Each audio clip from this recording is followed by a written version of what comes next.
Ano po sa tingin niyo ang pinakamabilis na paraan para maghirap? What is the quickest way to become poor? Magandang itanong yan.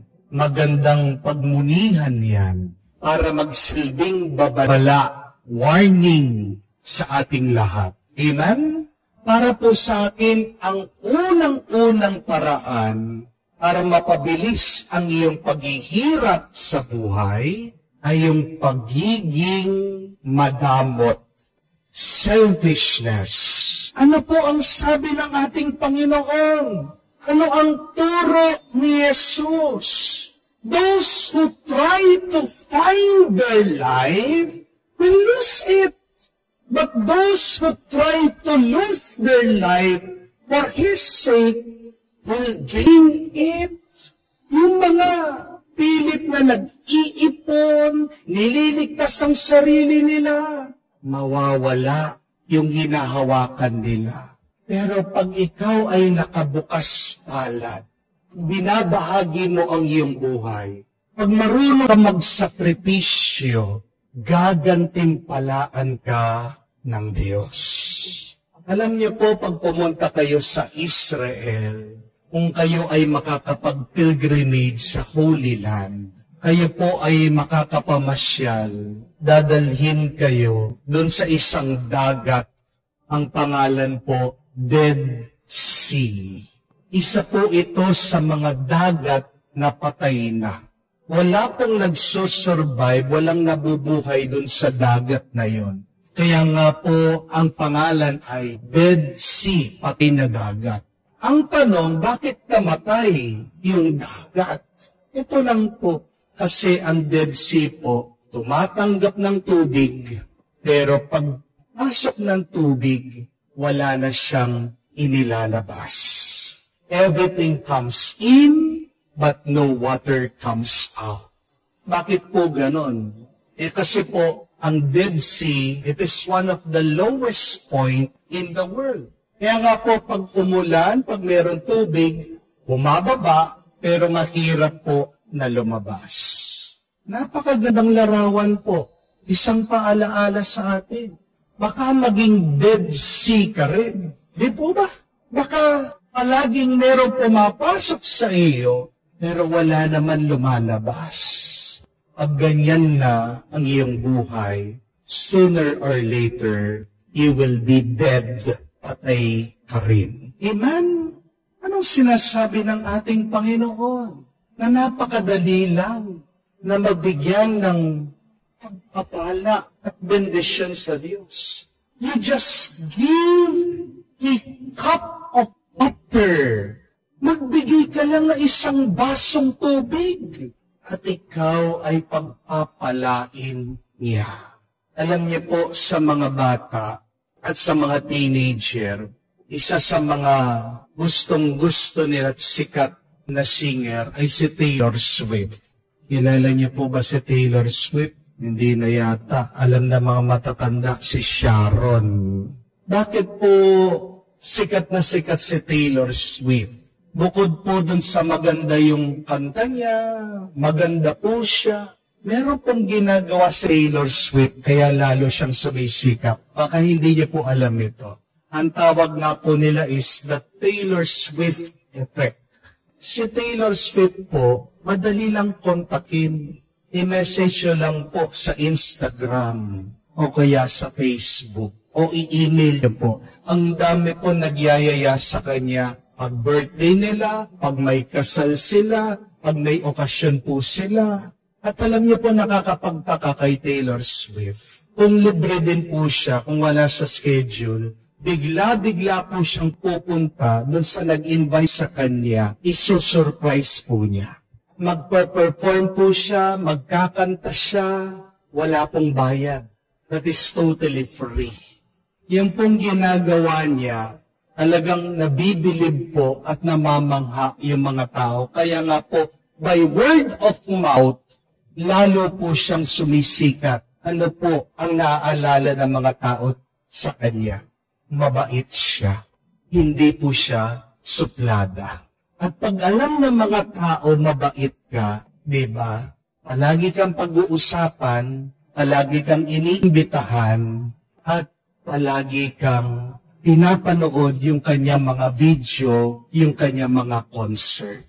Ano po yung talagang sikreto bakit naging successful, matagumpay si Taylor Swift?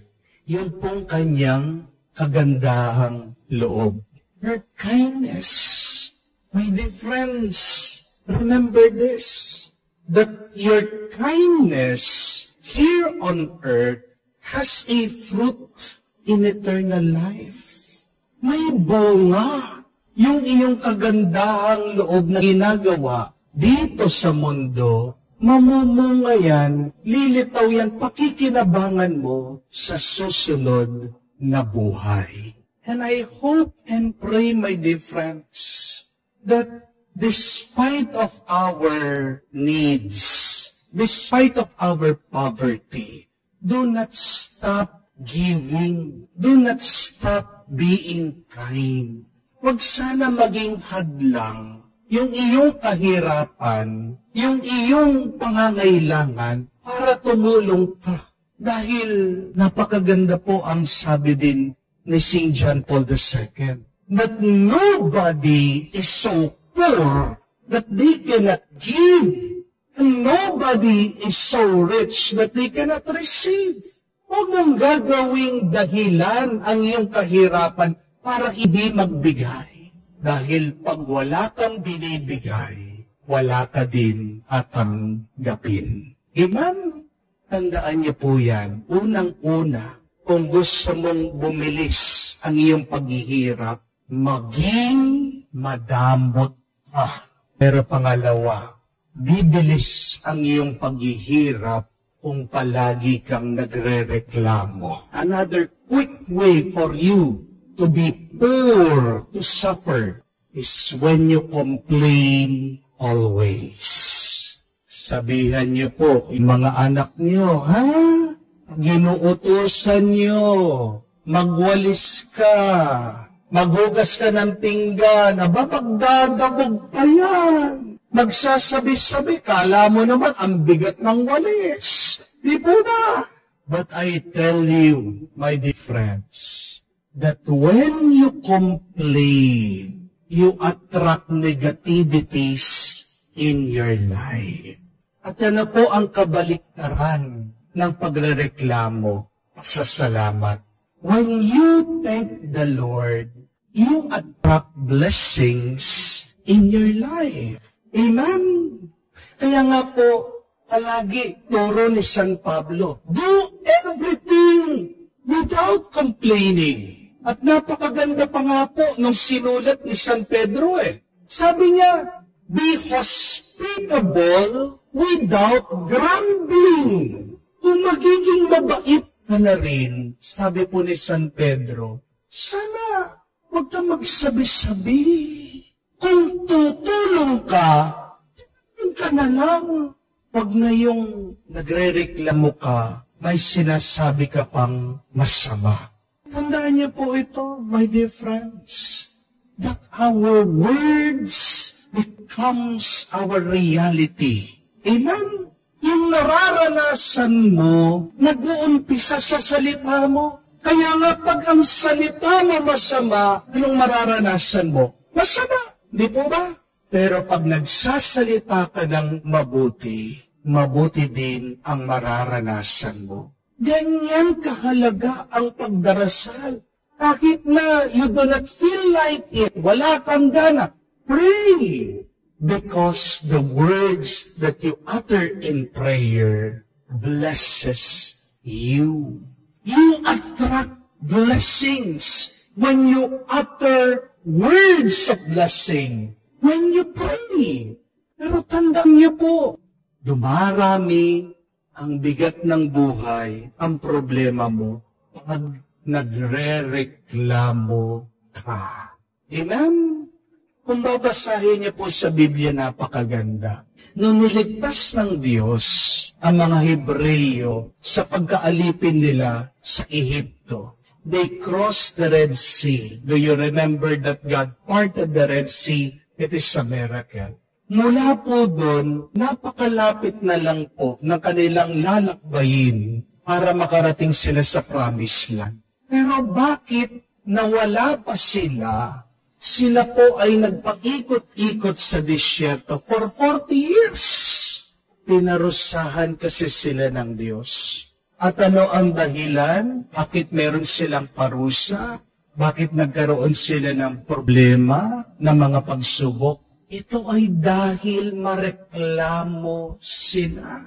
Ito ay dahil palagi sila nagrereklamo sa Diyos. Niligtas na nga sila ng Diyos. Nasa disyerto sila, sinasabi, napakainit, wala silang makain, gugutom sila. Gusto nilang bumalik sa Ehipto kahit na lang maging alipin sila. Tingnan niyo po dahil doon sa pagrereklamo, naparusahan sila. Baka naman ganyan din ang iyong nararanasan sa buhay. Kaya walang direksyon ng iyong buhay. Baka naman paikot-ikot din ang iyong buhay dahil palagi kang nagre-reklamo.